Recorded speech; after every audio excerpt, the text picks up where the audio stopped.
Hey!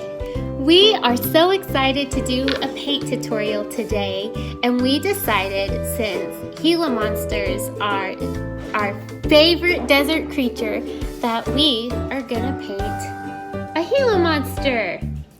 So let's get started. Let's begin by collecting our supplies. We will need a plate, a piece of paper, a cup of water, some watercolor paints, a pencil, and a paintbrush.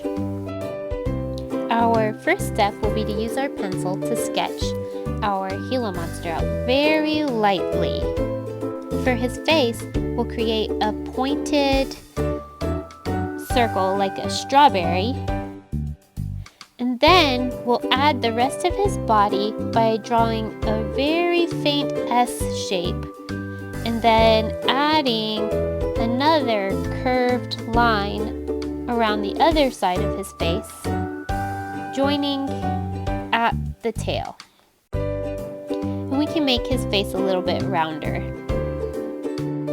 And then, right below his face, let's draw an arch for his arm. And on the other side of his head, we'll draw the shape of a candy corn, and that'll be his other arm. Coming out of his arm, we're going to draw 4 little claws.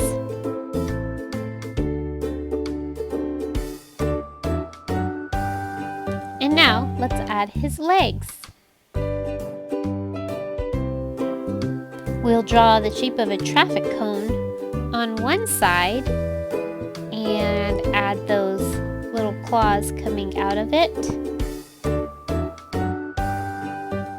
And then his other leg is going to be arched, so we'll draw a little hook, and then we'll draw another line matching the same shape so that we can see his little bended leg. We'll draw a little circle for his foot and give him some toes.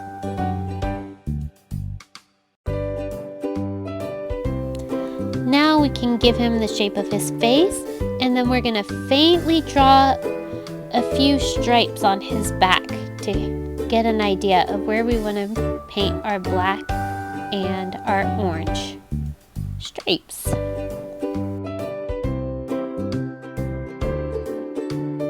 And now let's begin painting.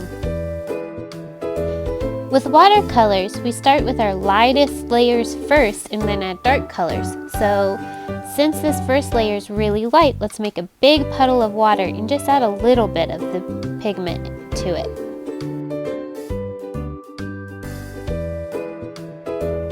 We'll begin by giving his whole body a base color of light, watered down orange.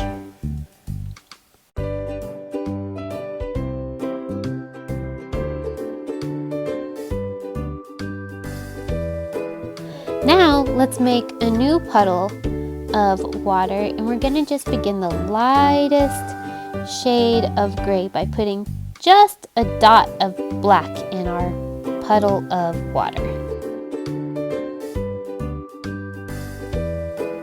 While we're letting the orange dry, we're going to give our Gila Monster a very light gray shadow because it's a hot sunny day and the sun is giving him a shadow. So just draw a light gray around one side of our Gila Monster.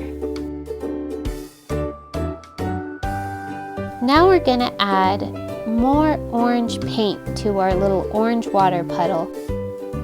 We'll use our darker orange to paint just along the underbelly of the Gila Monster, and that's going to give it a sort of shadow look that makes it look like it's popping out of the picture.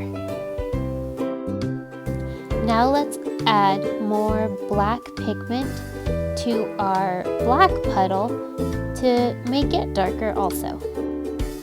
Since Gila Monsters have textured, bumpy skin, we're going to use the tip of our paintbrush to apply our black stripes in just little dots. And those little dots will give it the sort of texture that a Gila Monster has.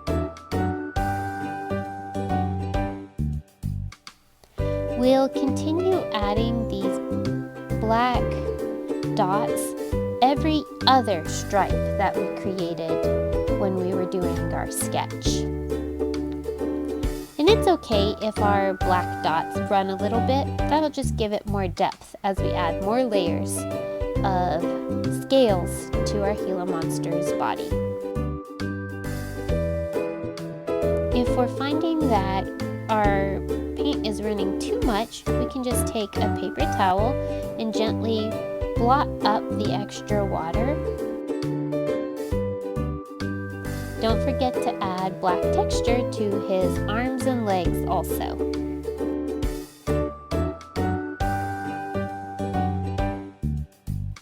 As the bottom layer of black dries, we can add additional dark texture to our little guy and blot it if we need to. Now let's add some black dots to the orange sections, just a little bit to give it that cool black and orange pattern that the Gila Monster has. The Gila Monster's face is generally entirely black, so let's add a little black section to the front of his face. And let's give him some of that black texture to the top of his head.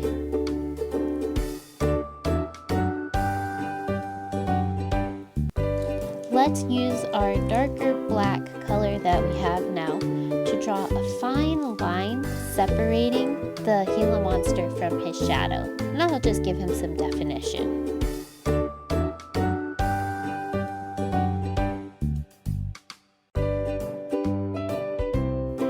Now let's add one last layer of dark black around the edges of our Gila Monster to give it more definition.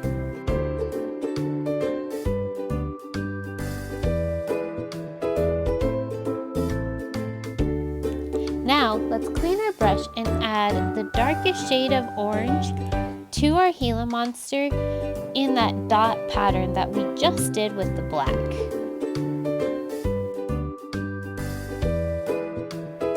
Gila Monsters have really sporadic patterns with their orange and black skin, so there's no right or wrong answer to where you add your orange texture, but the darker colors around the edges gives it a 3D appearance.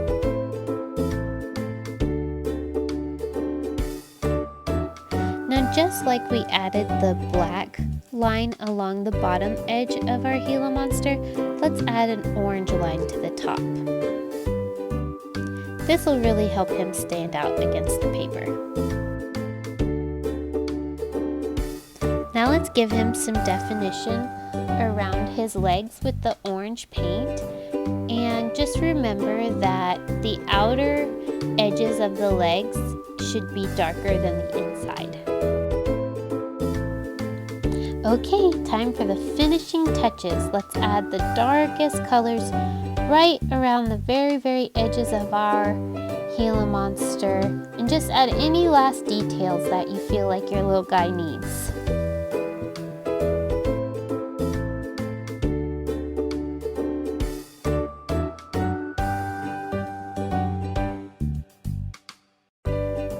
Let's not forget to give him an eye.